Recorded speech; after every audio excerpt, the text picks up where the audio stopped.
Well, hi everyone. Welcome back to another episode number 41 of the RTI Speed Tips with Bob and Chad. Tonight we've got a special guest, Mr. Pat Fagan from Fast Shafts. How's your week been, Pat? Glad to have you on tonight. It's been absolutely crazy. I mean, we've been going 150 mile an hour.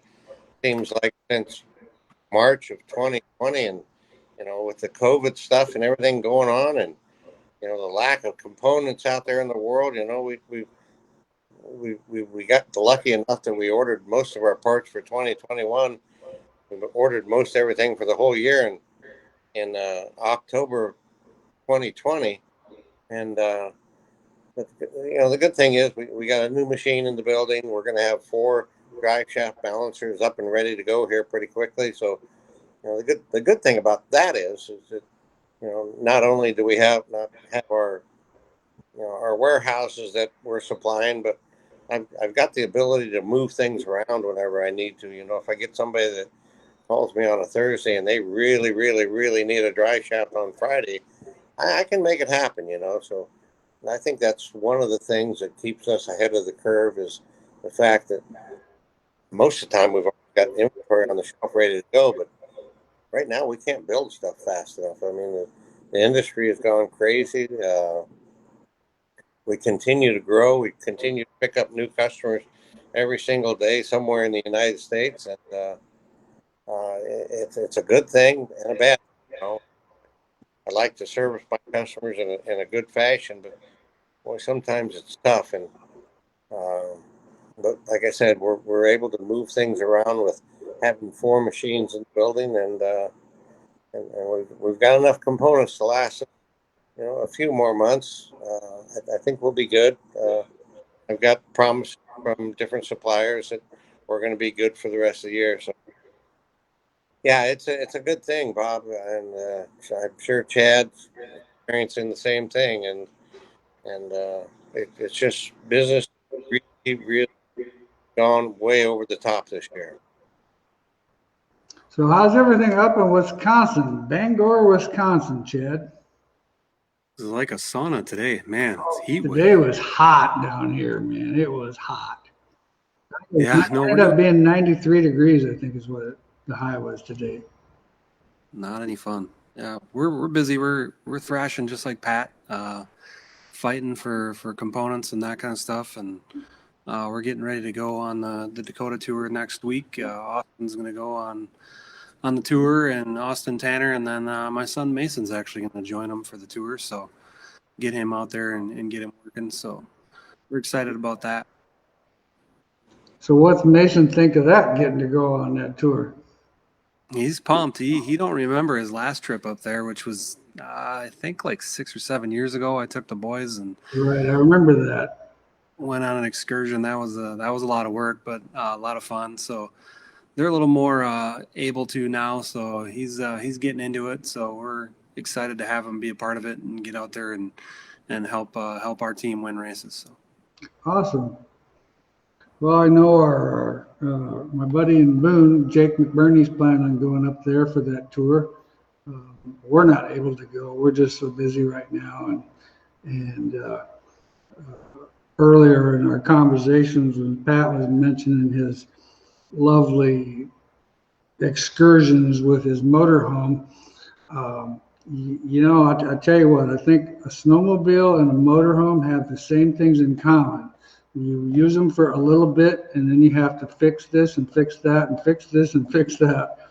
And we went up on that Minnesota tour, had a great time. I mean, it was a lot of fun. It was really cool. We got to see a lot of people that watch the show, people coming up to me all the time talking about the show and stuff like that. So that was exciting.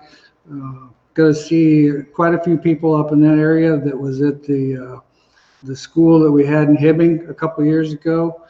And so it's pretty cool. We had a lot of fun. We still had to fight with the generator a little bit. And but otherwise, it was just a totally great time.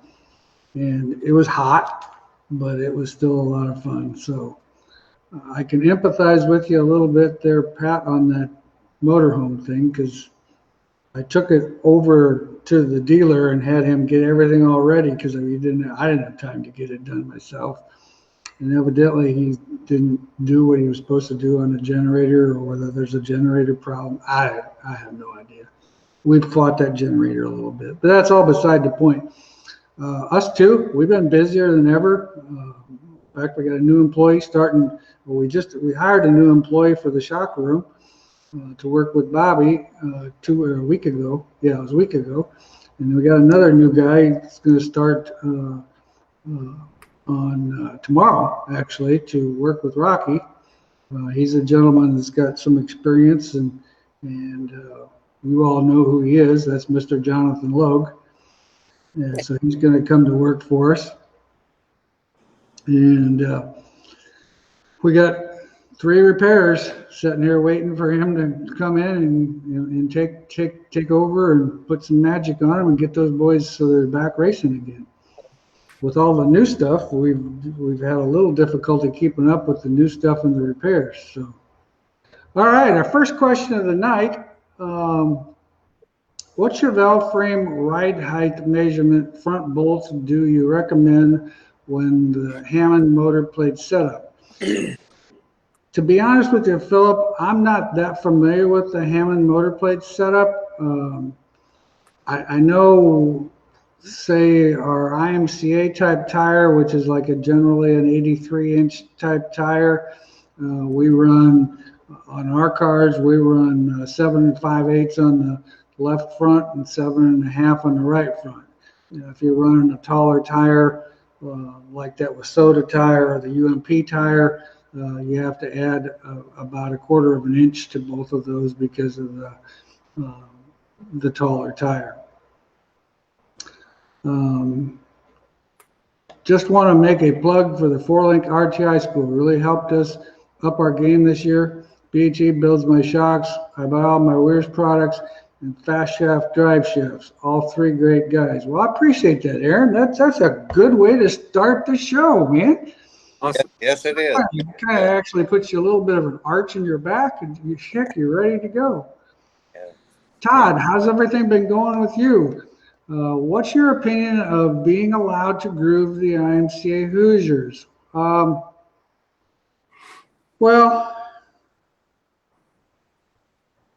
you know, I don't think it's a bad thing. I mean, I don't know what options they really had due to the tire shortage. They had to do something to try to get a little bit more life out of that tire. Whether it's getting, if it gets another night out of the tire, it's worth it. I mean, I don't know what the price of tires are, but I've heard anywhere from 120 to 150 bucks now. So anything you can do. But grooving them, basically, I don't say I would do a lot of extra grooving. I would just open up the lines on the tire. And the biggest advantage that I can see, that very outside edge, opening that outside edge up kind of makes that tire actually seem a little bit wider. And I felt that definitely helped some side bite things. We played a lot with that stuff up north last week, and I felt that really helped the tire. I've seen all kinds of different grooving patterns. The way the racetracks were, there wasn't a tremendous amount of passing, so it's hard for me to say this is exactly the way to groove it, but it just makes sense. Those 2 that go all the way around the tire, opening them up to get a little bit more side by that tire, I think it's a pretty good idea. Philip, what are your thoughts on setting caster camber at full hike or attitude? Well, the problem with setting all that stuff, you get into a complicated situation where, unless you know the true amount of gain, because see, the car's not always going to be at full hike. I mean, there's points and times, depending on how the car enters the corner, how the car gets back on the left rear or gets up on the left rear, that might change it. So I still go strictly off of my static measurements. And I look like, especially with camber, I look at a lot of pictures, and I had a customer the other day that was having a little bit of trouble getting through the corner, and I was at Boone Speedway and up on the catwalk, and I was easily ready to see it. He was actually over on the anyway, he was over on the right front, and it was kind of rolling the sidewall over. So I told him he needed to increase the camber a little bit, and it actually improved the handling of his car because the sidewall is not going to give you any side bite. Plus, when it rolls over on the sidewall, you're taking traction out of the car. It's just not working the way it's supposed to do. So that's kind of what I recommend, static numbers, but I really pay a lot of attention to pictures. Ryan's got one for you, Pat. He says, Pat Fagan, has that jerk David Baldwin gave you any grief here lately?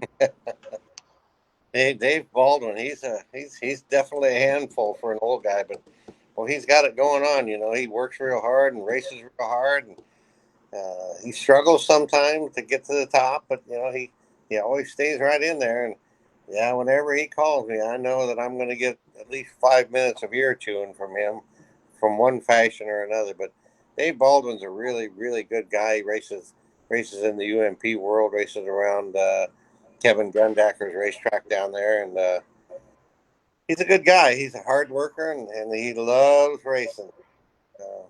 Yeah, he's a handful, definitely. Stefan, a metric hobby stock. If you go from a 15-inch left rear spring and a 12-inch right rear spring and put a 1-inch taller spring in the rear with the same hang on, we're going to shut a fan off here. Our blower just turned on. But anyway, 1-inch taller spring in the rear with the same rating on both sides, what effect will that have on the car? Its biggest thing is it'll probably give you a little bit more side bite. The taller spring is going to make that car, it's going to have a little bit higher spring table. The back of the car is going to be up a little bit more. It's looking to try to get more bar angle out of the stock four-link. Well, I think it's a good idea. I mean, as long as you don't have any body rules that where you're going to be, too high in the back of the car or whatever, I think it's a great idea. I would definitely recommend it. Hi, Chad. I've heard you say that you will run longer right side four-link bars on the right. You would like to run longer right side bars. I assume that would be both rods, but can you elaborate on that and what effect it would have? So the longer rods generally make the car tighter. The longer arm, when it's going through its roll steer change from the center of the corner off, just slows that transition through the middle of the corner and slows down the suspension cage. So it kind of makes the car a little bit lazier, so you can probably add spring rate and drive the tire into the racetrack, but it's just to calm that right rear and slow everything down just a little bit to give you some more right rear feel. Ryan, hammer down heat. The front end felt a little bouncy on entry, maybe into the middle of the corner. More compression, less rebound. What are the thoughts on a Midwest Modified? If it's a little bit on the bouncy side getting into the corner, I'd probably go both. A little bit more compression and a little bit more rebound so that you just get more wheel control. That would be my recommendation, because a lot of times what the bounce actually comes from is not enough rebound, to be honest with you, because the coil spring, when the coil spring, you have to kind of remember those povo sticks that we used to have as a kid. In fact, my granddaughter, she can go a whole block around her house on a povo stick.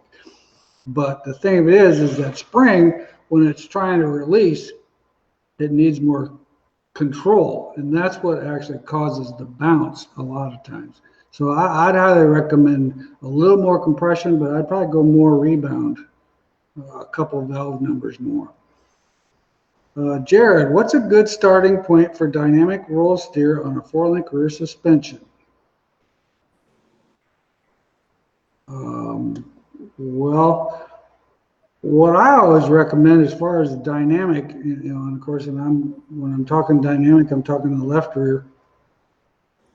I always like to see that upper rod when you jack up underneath the seat to the point where the tire is almost off the ground. I let it back down a little bit so the tire still has some compression to it, and still like to see that bar in that 45 to 48 degrees. I know some guys have went more than that. I get a little nervous when you start getting past that 50-degree range, because then all of a sudden it's going to start to be kind of that povo sticker thing. You're going to kind of get more of a solid point rather than working the car to try to go forward. Aaron, I've been noticing more modifieds in my area, leaning more to the left lately. When I set my ride heights and scale my car and then install my shocks, leans a little to the right. Is there something to be gained by running a softer right front spring and then lowering the left side and raising the right side? No, not at all. What's happening is these guys that looks like the cars are leaning more to the left, they're running that real soft left rear spring, 50 pounds, 75 pounds, 80 pounds, 100 pound spring. So when the car gets up on the bars, their dynamic is still set to probably where yours is more than likely. It's just they can actually run their body rules a little bit higher to go through tech. And when the car is out on the racetrack, their left rear quarter panel is up in the air more. And that's caused by running that softer left rear spring. Right rear spring on my GRT Sport Mod, should it be straight up and down at ride height? As per IMCA rules, that is correct, Mike. It definitely needs to be straight up and down.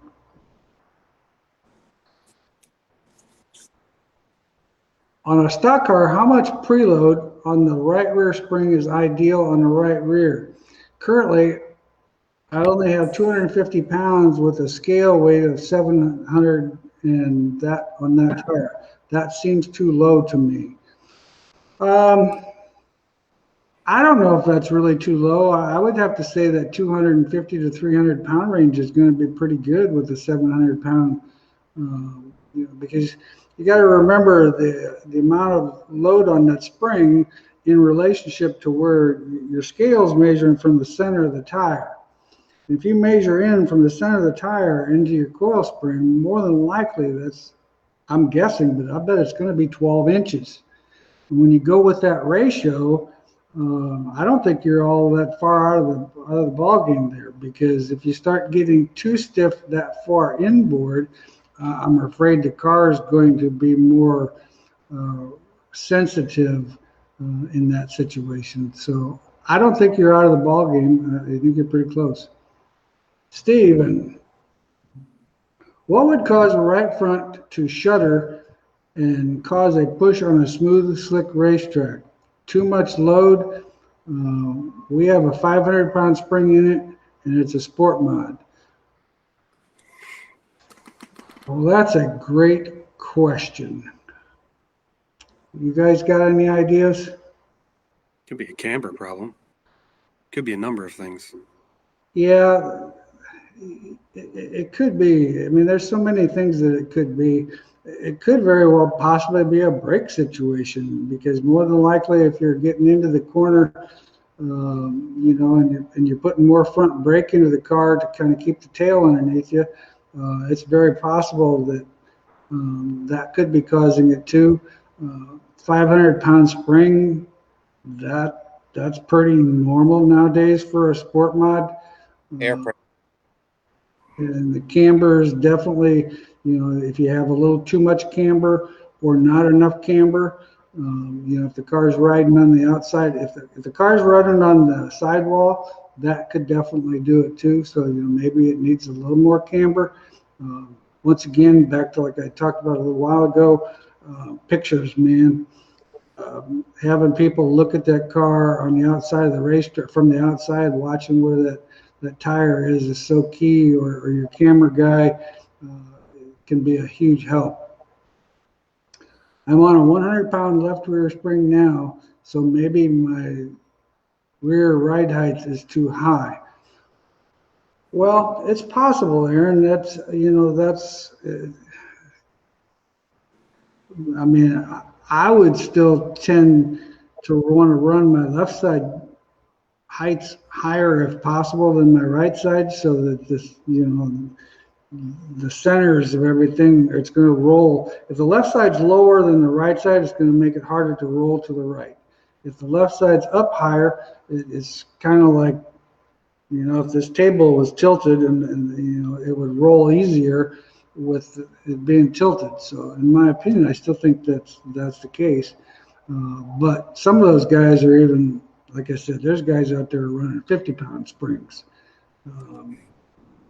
And they're really lazy on the left rear. So one thing about which we forgot about, or didn't mention it, but the 30th annual Harris Clash, 29 days, and our good buddy Pat from Fast Shafts is upping his sponsorship, and we're putting in an extra $1,000 to the Sport Mod purse. It's going to raise the win from $1,200 to $1,500 to win, and then we split it pretty much down even. It's going to make it $100 to start. So, boy, I really appreciate that, Pat. Talk about the other part of the sponsorship that you do. Tell everybody what that is. Well, if I remember right, I think, isn't it, if you start 10th and you work your way up to win, right? A bunch of money there too. I think it was $100 position or something like that, Bob, or is it 50? I think it's $50 a position, because it ended up being like, if you started 10th and win that thing, you'd win an extra $500 compliments of Fast Shaft racing products, drive shafts, driveline equipment. And then you also have a hard charge, or a fast time. That's right. Fast time in the Sport Mod and fast time in the modified. Whoever has the fastest time of the night gets $250. Yeah. So greatly appreciate it. Pat's been a longtime sponsor of the Harris Clash for years. I don't actually remember how many years, but I would say it's been at least 20.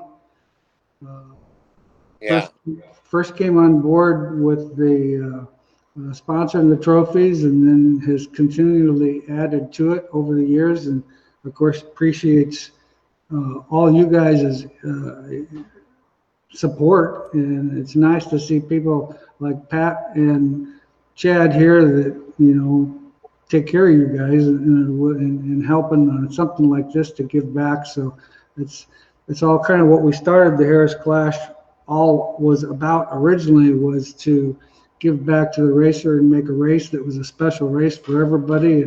And so I was pretty excited when Pat offered to put in an extra $100 or extra $1,000 in the Sport Mod purse. That's going to make that, like I said, it's going to make that a lot better for those guys, and so we're excited about that. Yeah, we've got a lot of good customers in the IMCA world, and I've always said that I truly believe that my involvement with IMCA has really, really helped my business, kept me involved, and we keep trying to give back a little bit more time, But this Harris Clash, what is it? The longest single night running event in the history of IMCA? Yeah, it's the longest single day event and we're next to the longest, which of course is the Super Nationals, which has been the longest, but it's the longest single day event in IMCA's history. 30 years hard for me to believe that I was 37 years old when I first started this deal. Holy cow, where the years have went. Well, I can actually show you where the years went, but It's been a real good event, and it's really cool that you've carried on the Harris name, and you've sponsored and put on this event every year, and you keep making it better and better and better. And the racetrack that you're having it at now, I don't think there's, I mean, there's a lot of good racetracks. Don't get me wrong, but the Queensland family at Deer Creek Speedway. I mean, that's a really, really cool venue to have it at. I think it's centrally located where you can draw people in the IMCA world from just about everywhere, and it's really a really neat event. yeah. And of course, Chad is going to be our Race of Champions sponsor again, and that's another exciting event because, of course, you have to have been a champion of the event to be able to be in this. And it's $1,000 to the winner and $100 to start. This year, it looks like we're going to have 13 guys. We've got 2 guys that moved up from the IMCA Sport Mod ranks that were past Sport Mod champions. And of course, if you're a past Sport Mod champion and move up to the modified division, you're still a champion, so you're in that show, and it's just a cool event. I mean, it's 12 laps for $1,000. Yeah, I can't thank Chad enough, and I really appreciate your involvement with that deal, and it's just a fun deal. I mean, being able to honor those guys that have won that event, that's all what that's about for me. It's just so cool. Okay, IMCA stock car, stop and go racetrack, quarter mile. I struggle trying to run the bottom. If I pick up the throttle, too quickly, it tends to lose the nose. Any suggestions? Well, to be honest with you, Jacob, my first response would be more stagger. When you're running a tight stop and go racetrack, you really got to run the car free, and you guys can adjust your wheelbase a little bit. We run our cars pretty free, a little bit more stagger to roll, the old coffee cup theory, rolling the styrofoam cup around, it just does a circle on its own. More stagger will help the car turn on its own, and then you might have to favor your wheelbase a little bit, put a little bit of lead in it to help you get back up off the corner. But that definitely that would be my first go-to, is a little bit more stagger. You could probably run a little more trailing arm angle in the right rear. The downside to the more trailing arm angle, of course, if it gets pretty slick coming off, that right rear is going to keep traction in it, and it's going to want to try to tail out on you. So more trailing arm angle if the racetrack is a little bit sticky, or more stagger would be my 2 choices. Philip, what are your static height, camber, and caster on a Chevelle clip? Well, right front, I always run 6.5 degrees. If I've got clearance on the shock absorber where I can go a little bit more, 6.5 to 7 degrees of camber, negative camber. Caster wise, kind of depends on what spindles you're running. With the Pinto spindles, I run 4. With the 3-piece spindles, I run 5 to 6. Left front, 4 degrees camber and 2 degrees caster with the Pinto spindles, and with 3-piece I run 3. Pat, how many RPMs a lightweight drive shaft worth versus a stock 50-inch drive shaft?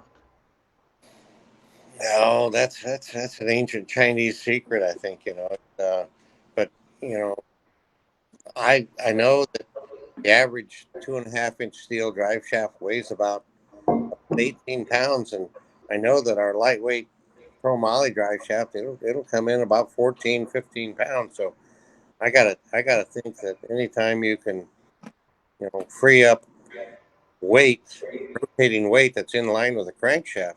I mean, that's like back in the days when people would take the flywheels off and, take that big old heavy manual transmission flywheel off and, and put an automatic flywheel. I mean, the amount of quickness you gained in the RPMs is huge. And I really don't have a good answer for that, but I just think that, it's just pretty much common sense. I mean, there's a reason they sell lightweight crankshafts, to make the engine accelerate quicker.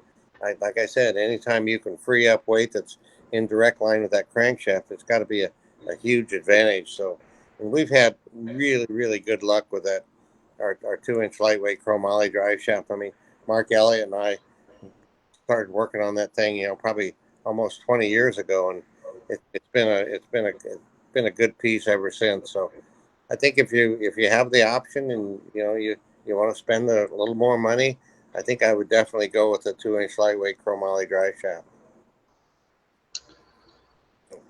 Philip, frame heights and rake measurements on a Chevelle clip car. Well, the frame heights I told you a little while ago was the 7 5/8 on the left front from the center of the bolt to the hard surface, and on the right side would be a 7.5 from the center of the lower control arm, the front lower control arm bolt to the floor.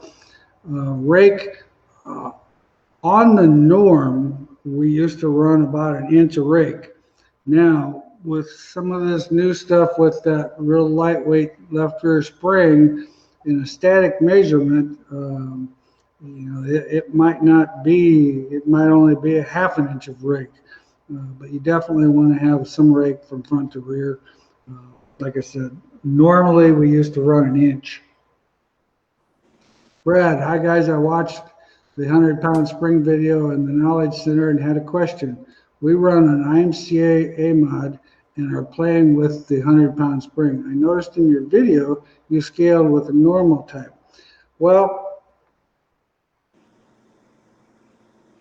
He carries on down below there. okay, gotcha. Springs then went to 100 pounds. You said in the video you wanted to compress the spring 1 inch. Is that a standard why to put the spring in? We just been scaling it like with our 200. Well, in all honesty, scaling it, you can scale it 2 different ways. It just kind of depends on what you want to do. I still scale a lot of times the old-fashioned way. I scale it with a 175-pound spring or whatever the case is, so I get all my other ride heights and everything else set where I want it to be. Then I put that 100-pound spring in there, put 2 inches of load in that 100-pound spring, and my ride heights, wherever they are, is where they're going to be statically. Because now, once I've done that, after I've switched to that 100-pound spring, I no longer really care about my static measurements. All I'm concerned about now is where this is all going to go, because once the car's up on the spring with that 100-pound spring, say for example, you scale it with your 200-pound spring and you've got 60 pounds of bite. You'll put that 100-pound spring in there and you'll probably have 130 or 140 pounds of bite. So you're panicking going, oh my God, what did I do? Well, you got to remember with that 100-pound spring, as it rebounds, it's actually only has 100 pounds per inch of load. So it's going to, when it gets up on the bars, the car's not going to know that you had 160 pounds or that you had 60 pounds of bite. All it's going to know is that you got up to the angles quicker with that 100-pound spring, so that you're driving off the 4-link bars and the car is actually driving off of it in a dynamic situation. If you try to scale it with that 100-pound spring, sometimes I think it just takes a lot longer, and I like the older way of doing it. Like I said, just I've got one set we set up that we put in the car, scale it just like we normally would. That way we can set all of our other stuff statically. So that's what our book says. So we're doing it that way. Then once again, after that fact, I no longer really care because I'm more concerned about the dynamics. What's your opinion on that, Chad? You hit the nail on the head, I would say. Bob, as you do catch and release when fishing, which type do you like to eat if you keep them? Well, first of all, the only real fish I like to eat is cod and tilapia, and I don't catch any of that stuff. So I'm not a big fish eater. Wait. Didn't you have some of my fish fry at Oh home? yeah, right. I forgot about Come that. on, man. Yeah, Chad fixed us up this great tasty. What was it again? It was bluegill and crappie. Bluegill, yeah, bluegill and crappie. Yeah, I forgot about that. But that's a Chad fishing story, not a Bob fishing story. But anyway, that's beside the point. I enjoyed the fish that Chad cooked at the Super Nationals last year was fantastic. But when I'm fishing, I do catch and release. Short story. Well, my son-in-law and I went out Thursday night and I caught a 3-pound walleye, first walleye I've ever caught in my life. That was pretty exciting. So yeah, it's been pretty good. When we were up on the Minnesota tour, Bobby and I hired a guide to take us out for a half a day, and we caught all kinds of different species of fish. It was really pretty cool. Philip, what is too much static camber and caster on a Chevelle clip? Obviously, I have looked at the pictures and need more. Well, like I said earlier, static wise, 7 degrees of camber is going to be the same. Caster is still going to be the same as we just discussed a little bit ago. So none of that's really changed. The new GRTA mods seem to have a lot more rear steer than the older cars. How are they able to get all that rear steer? Complete different attitude than the older cars in the area. Blake, I really think it has a lot to do with the fact that we're really dealing more with the, not that it's not necessarily the age of the car, but the new cars get over on the right front more. Their front ends are designed a little bit differently. So there's quite a bit of difference in the front end design. So it does get on the right front more, which in turn gets the car up on the left rear more, which creates more rear steer. I think the location of some of the bars are a little bit different, but not really that much different that would create anything there. I'd have to say it's more, to be honest with you, it's more the new style front ends. I mean, like our new sport mod style front end, we had 5 or 6 guys with the new 2020 cars or the 2021 cars won last weekend with our new BHE 3-piece spindle design. GRT's got their new 3-piece spindle design. It works very well. I think it's the front end that's actually helping those cars more than it's in the back of the car. And of course, the difference in the springs and, some of the older cars, maybe you're still running the stiffer left rear rather than the softer left rear. Hey, Bob, one of the things we might throw into that is as the cars get up on the bars more and the rear end's moving forward a lot more, a lot of guys are, knocking the rear seals out of the transmissions because they got so much travel in the rear end. And, the way that we've combated that is we're offering a little bit longer slip yoke now. Instead of the average, 6 inches of seal surface, it's got a slip yoke of 7 inches of seal. When you're setting it right height, you have to have 4 inches of yoke hanging out, and you'll still have 3 inches inside the. So what you got to do is you got to shorten the drive shaft to allow, for all that to happen. So, that might be something as we're going forward, people need to start paying attention to, because we got this new slip yard. Well, and that's a very good point, because that's something that with this amount of new left rear movement and stuff, I mean, things are going, and the thing of it is and if you bottom that transmission out, yeah, you could take the seal out. You could also break a bunch of stuff too. Yeah.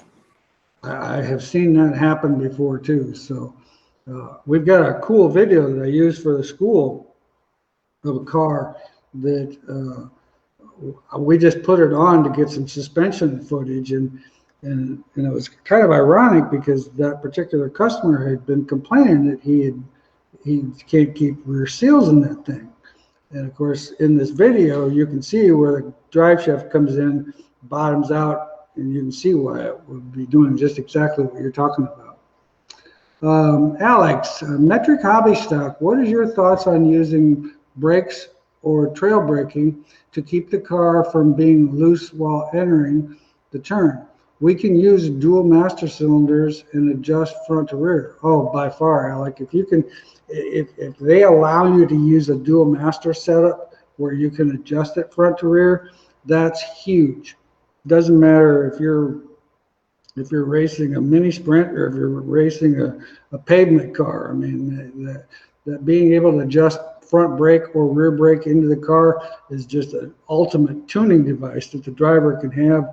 And then the drivers, the really good drivers, really have that feel for keeping it, and we've actually got a good video on the Knowledge Center where I'm showing working that throttle and brake together to keep the car loaded. And what it does is it keeps the suspension loaded so it's nothing unloads when you get into the corner. David, my question is about pull bar chassis mount placement. Is there an advantage to pull from the behind of the chassis center of gravity? And if so, why?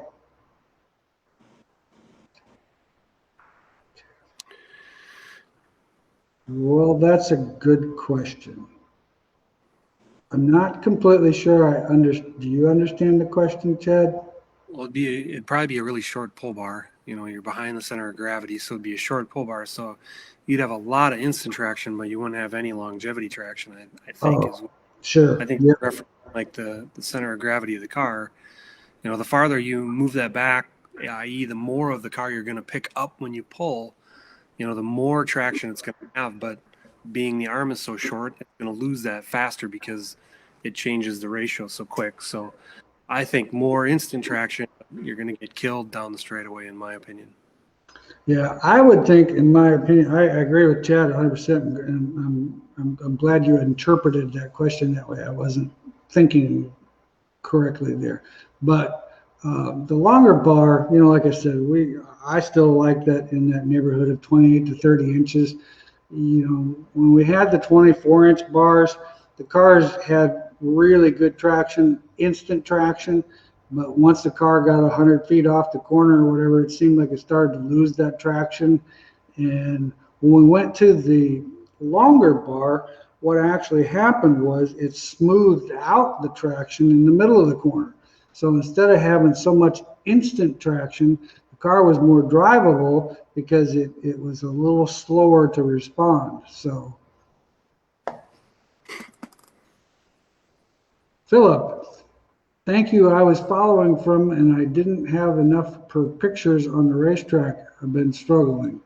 Well, I'll tell you what, like I said, if you can get pictures or if you can have video cameras or whatever, somebody watching from the outside of that thing, it's a big help, no doubt about that. Usually the photographers are looking for new angles. So if you find a track photographer and say, hey, man, here's a $20 bill. I want a shot of my car in the middle of the corner from the outside when you're in backsteer to check that camber. They're going to be all over that. We're going to be all over that with some cool-ass lens that's going to get right in there. And, them guys really like that stuff. So I think if you reached out to the photographer, they'd get you the footage you need for that. Yep, I agree with that. Those guys are really good at that because, like you said, they're always looking for new cool angles, so no doubt about it. Love the guy content. Thank you for everything and everything you do. Even if Marvin Burton always tells me I'm wrong after listening to you guys. Well, everybody's entitled to their opinion, and I respect Marv's. Gerald, Chad, is it necessary to have a Torrington bearing on both ends of a spring slider or just one end? I would say that one is fine. We've had people run them on both. The problem is the lower one's going to get really dirty. When you wash the car, you're going to retain a little bit of water in there. Unless you blow it out of there and get it completely dry, you're going to have issues with that bottom bearing. So really, we just want to put one bearing on one end, so when that thing's traveling and the spring is twisting, you're releasing that energy and letting it relax and not cause the spring bow is really the advantage we're looking for there. So one is really all that is necessary there. Jeff, what ball joint pins do you run with the 3-piece spindles and a 7 5/8 and 7.5 inch ride height? To be honest with you, I don't actually remember off the top of my head the measurements or the part number.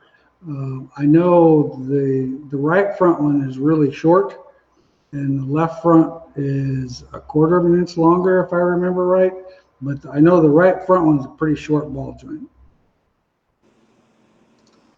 Jeremy, if you are on the left rear clamped style setup with an eliminator and spring in front of the rear end and the shock behind, does the spring still need to have some preload?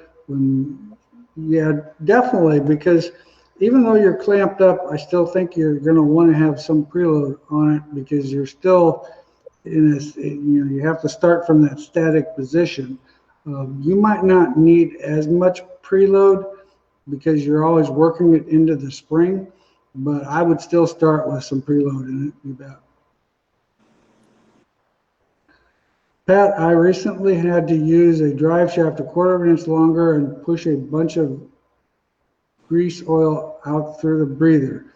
I went back to the original drive shaft and it did the same. Never did previously. Any thoughts on what might happen? So what's he doing? He's pushing. Said he recently had to use a drive shaft that was a 1/4 of an inch longer. And when he did that, it pushed a bunch of gear oil out through the breather. Then he went back to his original drive shaft and it still pushed gear oil out the same. Never did that before. Yeah. So he's kind of wanting to know what's going on. Not really sure that's a I'm not really sure that's a drive shaft issue. It sounds like possibly, a lot of times when people are having trouble pushing gear oil out, it's the placement of the vent. Either that or they're, a lot of times people are running the inner seals in the axle housing tubes, and they're putting too much fluid in there. So, you might look at your vent placement. Maybe try to raise the vent up a little bit higher. Put a filter on it. A lot of people have used fuel filters on the end of that rubber hose for the vent on the rear end, and they just put it up a little bit higher. And and like I said, the other thing is you might you might check. You might be putting in too much fluid. I've always been a firm believer of leave the inner seal out. Because I don't like running seals anyway, but a lot of people like to run them. But I say leave the left one out. That way, when the car straightens out and you're going down the straightaway, that fluid has a chance to run down the left side of the axle tube. And I consider that left axle tube is kind of like a radiator.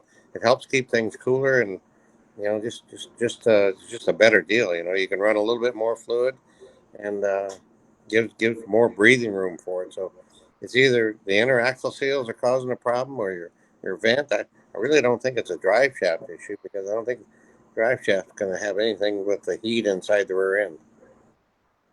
Unless he's talking transmission. I don't know if he's talking transmission or rear end. Yeah. And then again, what type of transmission? Is it a Power Glide or Saginaw? Just.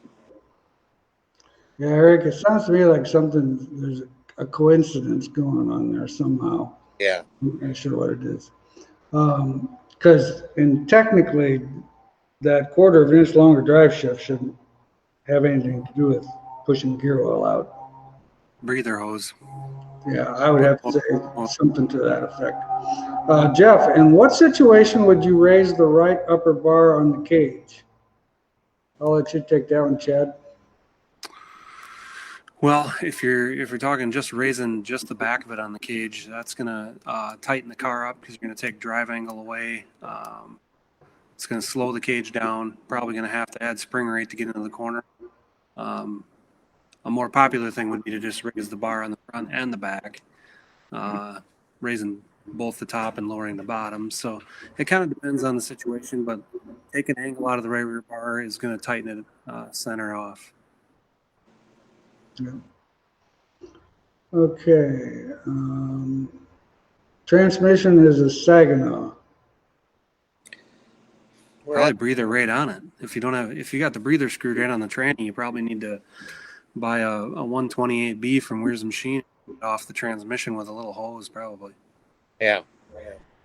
Yeah, and the other thing, the Saginaw transmissions, a lot of the times these Saginaw transmissions, the average slip yoke's only going to go in about 3.5 inches, because of the line stops. A lot of guys nowadays have taken the time to take the transmission apart and put that output shaft in a lathe and undercut the shaft so you can put a longer slip yoke in there. So there's a lot of different options that, if you run an 8-inch slip yoke, Saginaw transmission, it's not going to work because it's only going to go in about 3.5, maybe 4 inches, and it's going to stop. So it's just, like Chad said, you probably need to adjust your breather hose and buy one of them breathers from Chad. So. John, I recently bought a 2010 Harris that I'm building into a sport mod. I do my wheelbase measurements, but it puts my left rear very close to my bar mounts. How can I fix this for more wheel clearance?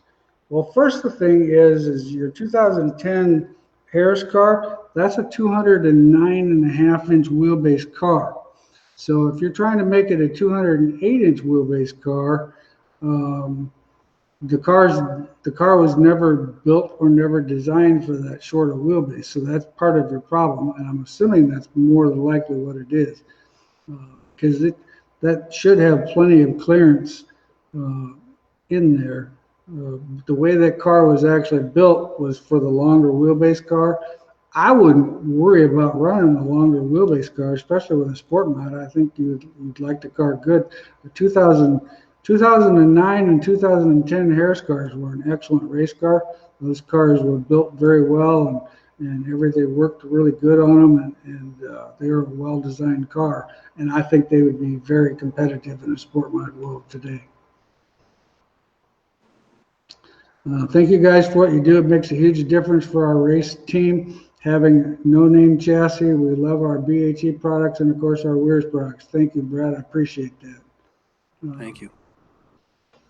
Brian, when running a low bite setup, is low cross just an effect that we should live with, or by moving lead, changing springs, or achieving the ideal cross while still keeping the bite low?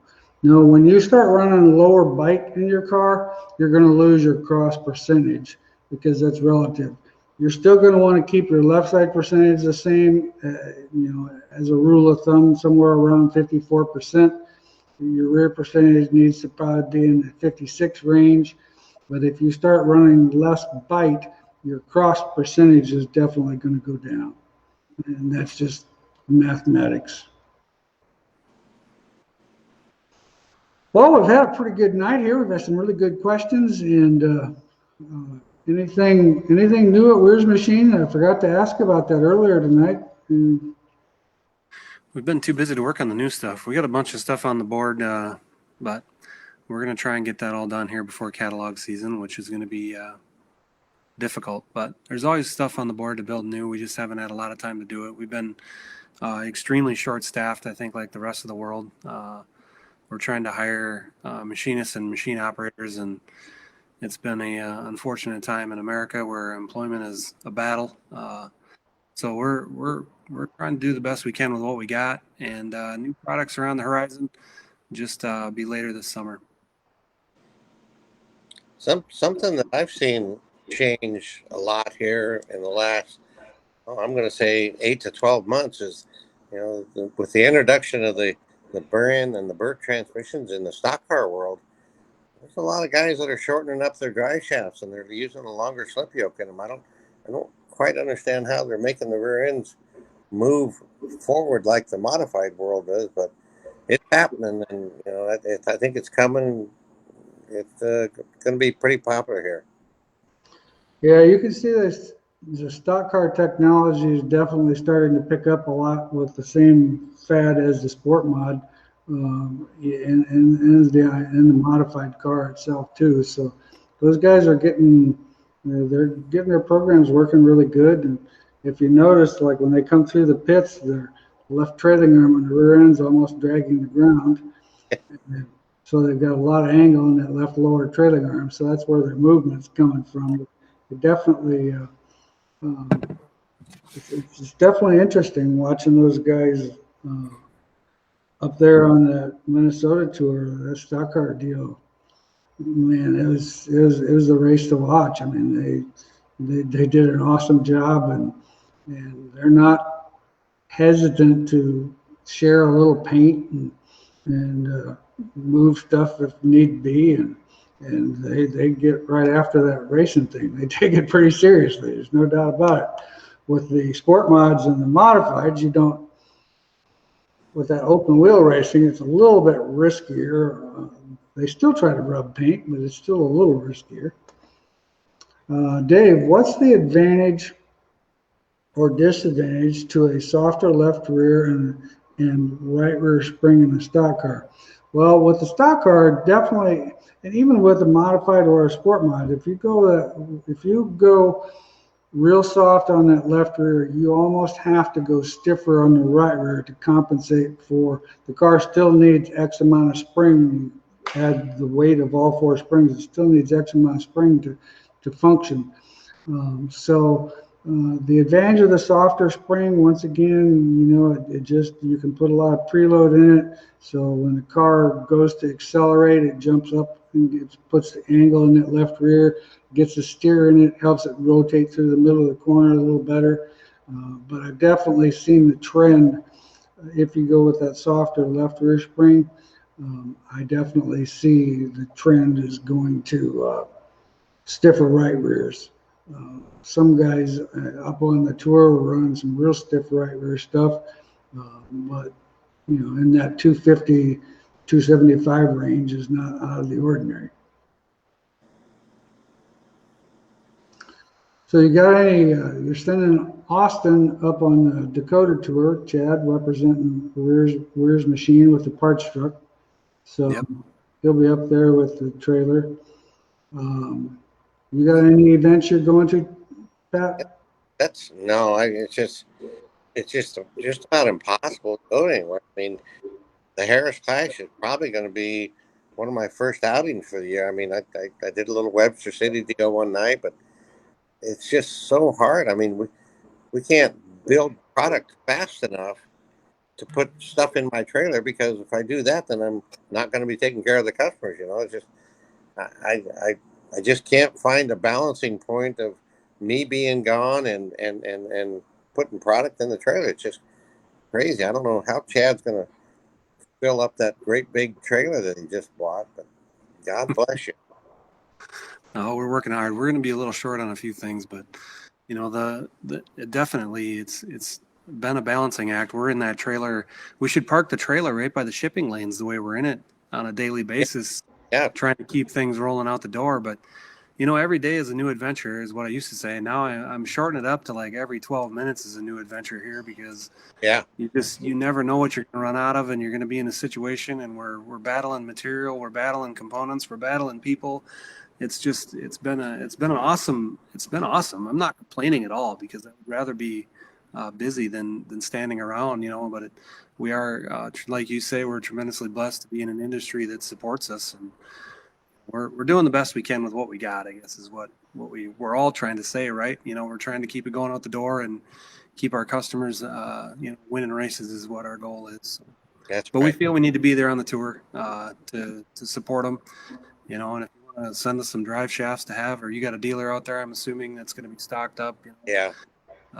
But it's been a balancing act for sure. Yeah. Yeah, no doubt about that. Okay, it's 8 o'clock. Appreciate you guys coming on tonight. It's been an excellent show, and thank you all for being part of our show again. Episode number 41.